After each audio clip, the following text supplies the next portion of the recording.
A cry that changed everything. The sun had just begun to rise, casting its first golden rays over the rolling hills when Gabriel Ruiz stepped out of his farmhouse.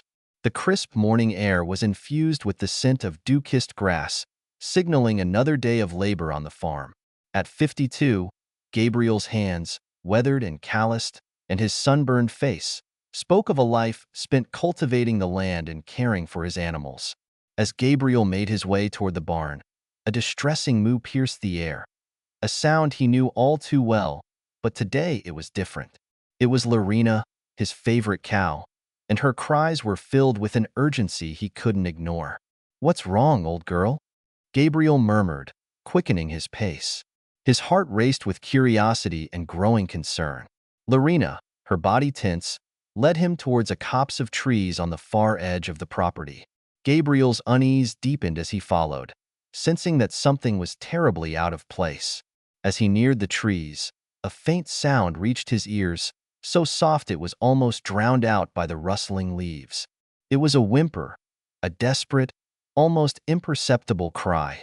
"Dios mío," Gabriel whispered in disbelief, pushing aside a low-hanging branch.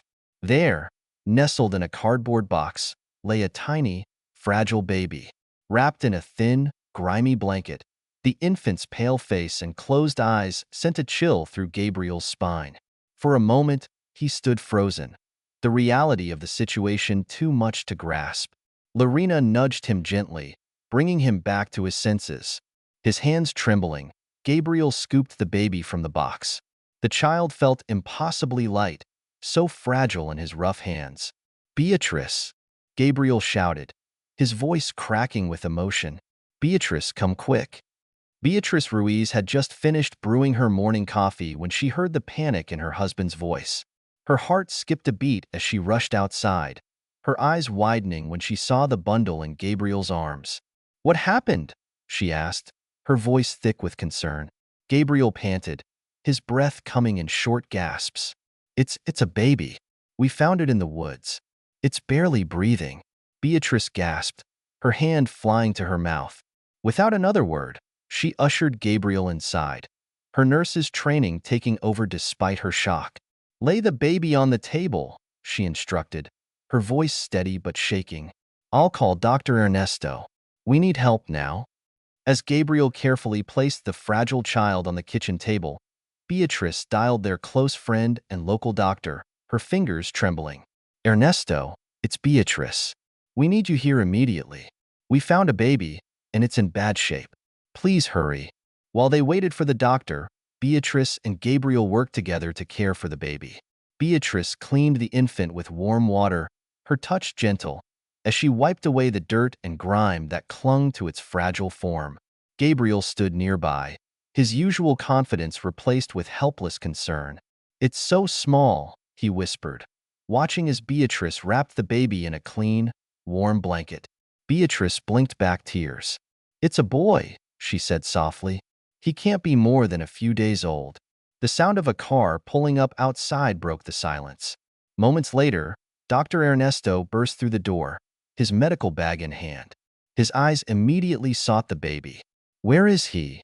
Dr. Ernesto asked, his voice calm but urgent. Beatrice stepped aside, allowing the doctor to examine the tiny form on the table. As his experienced hands moved quickly but gently over the baby's fragile body, his expression grew serious. "He's severely dehydrated and malnourished," the doctor said, his voice low and grave. "We need to get him stable."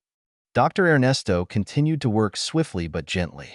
He hooked up and forward to administer the necessary fluids and vitamins, then moved on to other procedures to stabilize the baby's condition. Meanwhile, Gabriel and Beatrice stood silently nearby, each lost in their own thoughts, anxiety hanging thick in the air. "He's so weak," Beatrice whispered, her eyes glued to the tiny baby whose breathing was shallow and erratic. Gabriel couldn't find the words to respond. His heart was heavy with worry and confusion, unable to comprehend the situation. Once Dr. Ernesto finished his work, he looked up and met Beatrice's gaze. "He's in critical condition, but if we act fast, there's a chance," he said, his voice grave yet offering a glimmer of hope. "We need to get him to the hospital as soon as possible." Gabriel nodded, feeling his hands tremble from exhaustion and concern. Without a word, he carefully picked up the baby, cradling him gently against his chest as if his very life depended on it. Beatrice quickly grabbed a warm blanket and wrapped it around the baby, then rushed to gather a small bag with essentials for the journey. "I'll drive," she said, her voice steady, though her heart pounded in her chest. Gabriel barely noticed the world around him as they rushed out the door. His mind was consumed by the fragile life in his arms and the overwhelming sense of urgency. They reached the car, and Beatrice started the engine without hesitation, the tires kicking up dust as they sped toward the hospital. As they drove, Gabriel glanced down at the baby, his heart breaking for the tiny soul who had been abandoned in the woods, so helpless and alone. He couldn't help but wonder what had led someone to leave the child there, unprotected, with nothing but a filthy blanket. "I swear," Gabriel muttered through clenched teeth, "whoever did this, I'll never understand it." Beatrice remained silent, her grip tightening on the steering wheel. They were too focused on the task at hand to allow anger to take hold.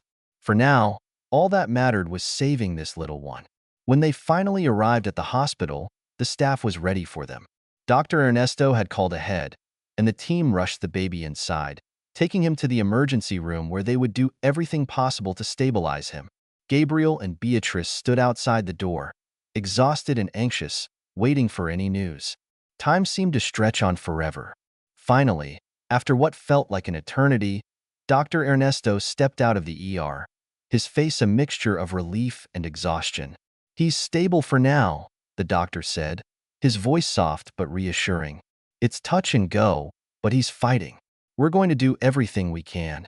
Gabriel let out a breath he didn't realize he'd been holding, his body sagging with the weight of the past few hours. Beatrice, too, looked like she'd just been relieved of an immense burden, though her eyes were still clouded with worry. "Thank you, doctor," Beatrice said quietly, her voice thick with gratitude. Dr. Ernesto nodded. "There's still a long road ahead, but he's got a chance. And we'll be here every step of the way." As Gabriel and Beatrice sat down in the sterile hospital waiting room, they both silently reflected on the events that had led them here. They'd come to terms with one simple truth.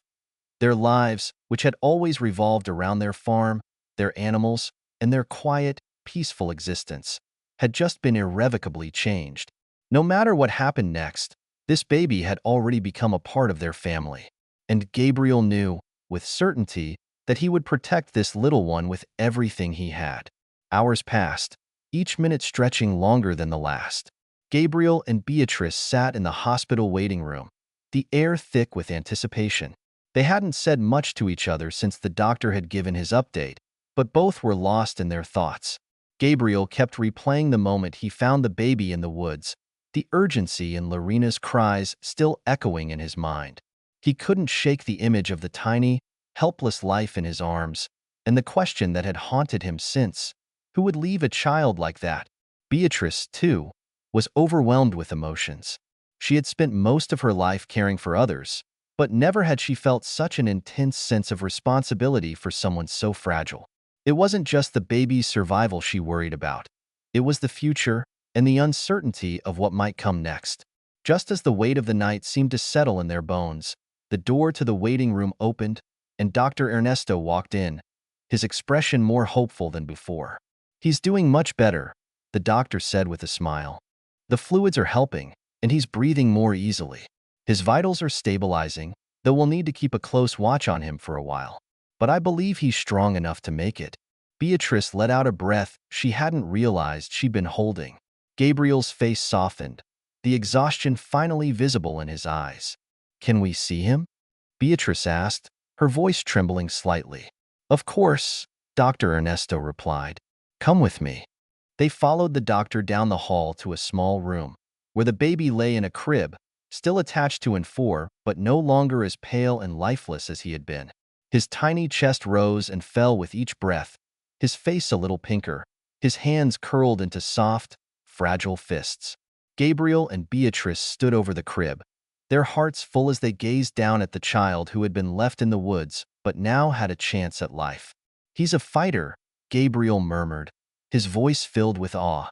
Beatrice smiled softly, her heart swelling with love she hadn't expected to feel so quickly. "We'll take care of him," she whispered. "We'll give him a home." Dr. Ernesto stood behind them, watching the couple. "I have no doubt you will. He's lucky to have found you." As Gabriel and Beatrice stood there, hand in hand, staring at the fragile baby that had been so close to being lost forever, they knew their lives would never be the same. They had saved this child, yes, but in doing so, they had also opened their hearts to a future they hadn't anticipated, one filled with the unexpected, the unknown, and the beautiful. From that moment on, the baby was no longer just a lost soul in the woods. He was their son. And whatever lay ahead, Gabriel and Beatrice would face it together, united by love and the unwavering promise to protect him. The sun had risen again, and with it came a new beginning. A beginning for a family they had never expected, but one they would cherish with all their hearts.